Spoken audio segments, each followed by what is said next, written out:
what was an average day of like your diet at the beginning? So you said you worked out first, then you Yeah. had eggs and vegetables, then yogurt with honey, and at the end of the day, And the last meal fruits was after fruits. that, fruits with nuts, and after that, like a high protein meal with vegetables. So it was four meals or three meals? Yeah, on average 4 meals. 4 meals per day. Oh, okay. Yeah. So then, how did it evolve? How did your diet evolve? So what's your diet like now? Are you more tolerant of like processed foods Yeah. and stuff like that, or? Well, I've actually tried everything. Like I've tried all the fasting diets. I've tried. I even was like a vegetarian for 2 months. Oh, Uh, nice. You have to share the, because I was thinking about maybe trying the vegetarian diet just to see yeah, how it yeah, affects my body, but keep on. yeah. I just tried it as well. I wasn't a vegan, so I did eat eggs. I was just a vegetarian. I didn't eat meat, Okay. and again, I felt quite well. The only problem was that I was feeling more hungry, because your protein is sort of lower. Um, I wasn't taking any protein supplements and all that, so I was eating a lot of carbs, and that made me hungrier the whole time. Carbs are also digested a lot faster, so Yeah. I I felt a lot hungrier, but my energy was well. My progress on workouts was pretty good. I don't recommend it on a long-term basis because there are usually you get deficiencies like in B12 vitamins and all that. Of Yeah. course, you can take supplements, but But it's better personally, naturally, yeah. yeah, yeah. I recommend meat. I just, of course, everything is good in moderation. You shouldn't eat like 12 steaks a day. I'm not a fan of that. Been there, done But that. yeah, yeah, yeah, yeah. Everything in moderation. Yeah. And nowadays, I eat everything. I still continue to do intermittent fasting. I used to believe, that there are a lot of hormonal advantages because, usually fasting books write that you have more testosterone, more growth hormones, and all that. Yeah, But but okay, finish the yeah, sentence. yeah, yeah. In the end, I've started talking with a lot of people who know their stuff pretty well, and like I know a lot of famous nutritionists from Greece and all that, and I've learned that in the end, your body always balances out the whole Yeah. hormonal fluctuations. And the reason I like intermittent fasting is because I'm a fan of big meals. I don't like eating like a rabbit every 2 hours. Yeah. I like having a big meal. It's also more productive for me because then, I spend less time eating. Yeah. So Thinking I about like, food and stuff. yeah, And yeah, yeah, one thing, just like you said, hormonal, because I've seen a lot of people, especially like fitness bloggers and stuff, say that intermittent fasting raises your testosterone levels. But I think I think I read this from Brett Pilon, actually himself mentioned that there's like a difference, and also like growth hormone, right? Elevated levels of growth hormone. But yeah, there's a difference between like chronically elevated levels of growth hormone and like temporarily elevated, right? yeah, exactly, exactly. In, Because in the end, in the yeah, end of the day, it all balances out. it So, balances out, right? So I like one thing I noticed is no diet is the best diet. Basically, the best diet is whatever suits you best, as long as it follows some basic guidelines, right? yeah, yeah, yeah. I mean, the most important thing is protein. I would start with protein. You need protein. If you exercise, you need it even more. How much would you Uh, suggest? Well, there are a lot of studies. Generally, if you exercise, you should be getting 1.5 grams per kilogram. Okay. A lot of people recommend even more, but I feel very good at 1.5 grams per kilogram. And split it a little bit. I mean, there's also the typical myth that your body can only absorb 30 grams of protein, which is a myth, but still, like, don't get all your protein in one meal a day. Try to split it at least Yeah, into yeah. 2 or 3 parts. And yeah, that's my basic approach. I try to eat protein with every meal because it helps me also with satiety. Yeah. You avoid overeating. And yeah, So I was kind of, well, I started researching the truth behind protein, like how much do you actually need. And I'm starting to think, and this was kind of, this coincided with my interest or research with veganism, vegetarianism. And the point vegans make, or vegetarians, that you don't need so much protein. There's a like a name, a type of diet, basically like Mhm. vegan diet. It's 10-10-80. So it's 10% of your calories come from protein, 10% from fat, and 80% from carbohydrates. Yeah, And yeah, I've heard about it. you heard Yeah. about it, right? So they say that protein is kind of overrated, which kind of makes sense. I mean, when you think about the supplement companies, they want you to believe that you need a lot of protein, right? So that you buy the protein powders and everything. Sure. So, well, to be honest, I really kind of, I think it's the responsibility of every individual to figure out how much protein he or she needs by trial and error, but Hmm. definitely test out. And I've seen that I actually enjoy eating a little bit less protein and more carbohydrates and fats. Hmm. But like I said, like whatever makes you happy, right? The food, Yeah, yeah, yeah. just as long as the diet is sustainable, then do whatever you feel like doing, right?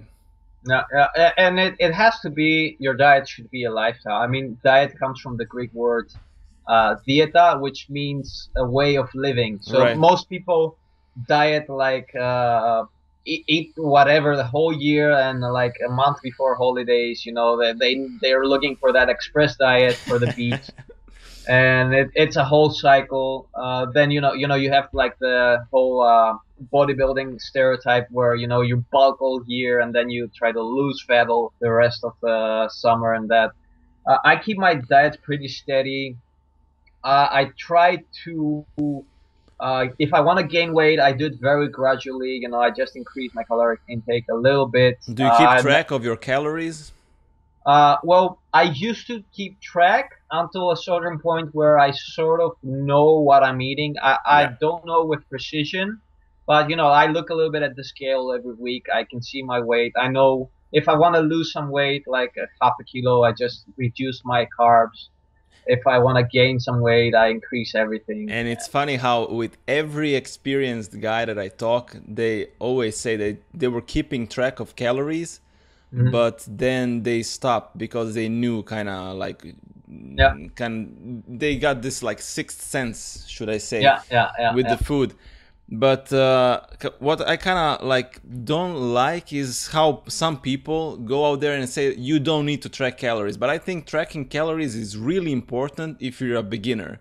Yeah, it's really important when you're a beginner, for sure. I Yeah, mean, because you basically have no idea what you're eating. You right. think some foods are very low calorie. Although they have a lot of calories. You have those like caloric bombs. That's the problem. Like people way underestimate the amount of Yeah, calories they eat, especially with the junk food and stuff. And that's why it's really important, I think, for people, beginners, to spend, I don't know, maybe a couple of months trying to track their calories just to get the feeling of how much each food has energy. yeah, yeah, So I know that when I started, I didn't have a clue.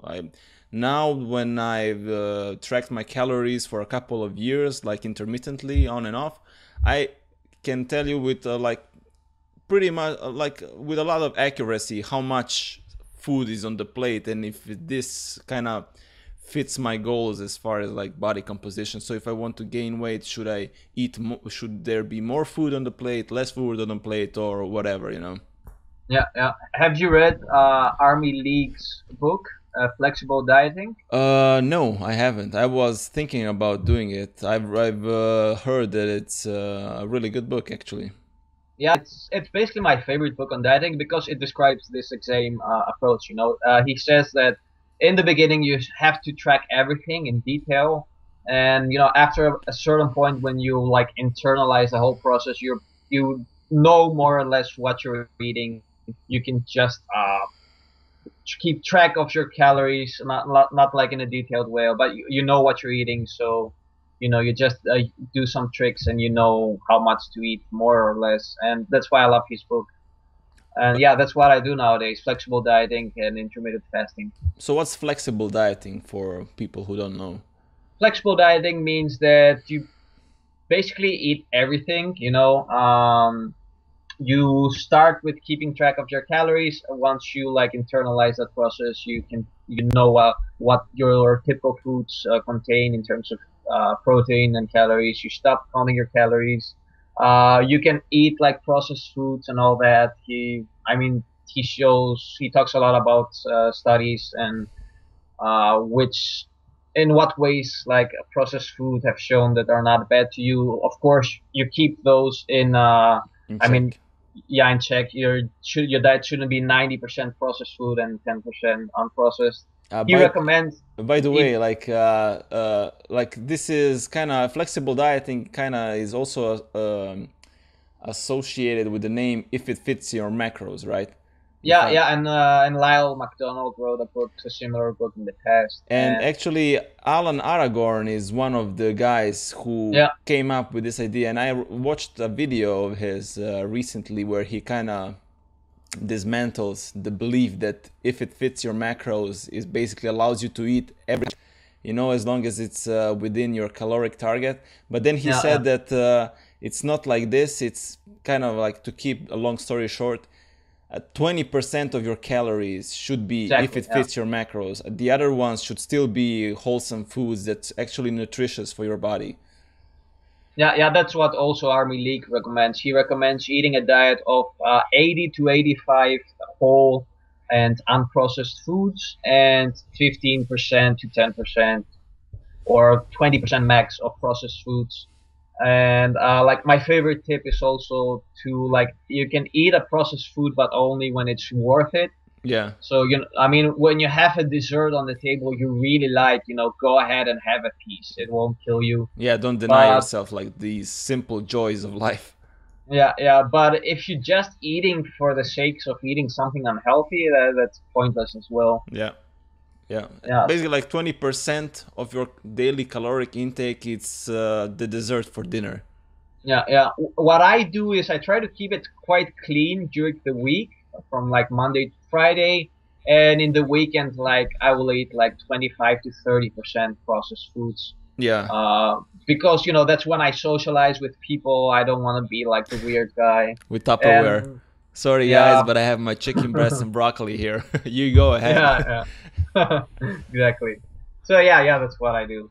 Ah, nasty. So yeah, it seems like I'm kind of experimenting now with eating breakfast again, even though I was kind of really against it. But to be honest, since I moved to Norway, there's a lot of stuff going on, and I'm just trying to keep my life as simple as possible. Like I eat if I'm hungry, and one thing I'm starting to practice nowadays is mindful eating, actually. Yeah, yeah, that helps a lot as well. It's so whenever I have a meal, the problem with me, for example, was always my diet would always kind of collapse because I would eat too fast.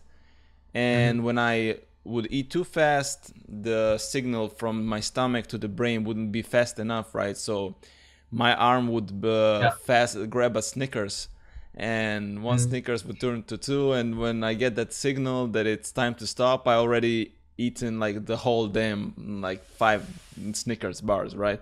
So Yeah. what mindful eating, and I think I'm gonna cover this in more detail, like in a post or something. But it's basically like really simple. You eat whatever that you're eating, but for me, every time I take a bite with a fork, I leave the fork down on the plate, wait a couple of seconds, and then again, like chew my food.